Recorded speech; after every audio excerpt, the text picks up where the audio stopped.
علاقے گول رامبن کے عوام کے لیے خوشخبری۔ وادی کشمیر کے ماہ ناز عالم دین حضرت مولانا مفتی محمد ایوب صاحب نقشبندی چشتی دامت برکاتہم العالیہ بتاریخ 17 اور 18 اپریل 2025 بروز جمعرات اور جمعہ علاقے گول رامبن کا خصوصی تبلیغی دورہ فرما رہے ہیں۔ چنانچہ اس سلسلے میں پہلا پروگرام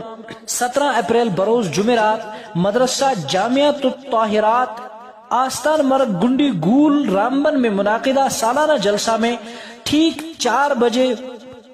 ہوگا، جبکہ دوسرا پروگرام اگلے روز مستورات مجلس بتاریخ 18 اپریل بروز جمعہ صبح 10 بجے بمقام دولت خانہ فاروق احمد نائک صاحب ساکنہ سنگلدان گول رامبن میں ہوگا، اور تیسرا پروگرام خطاب جمعہ 12 بجے 45 منٹ سے بمقام مرکزی جامع مسجد شریف سنگلدان گول رامبن میں ہوگا۔ لہذا عوام الناس کو ان روح پرور اجتماعات میں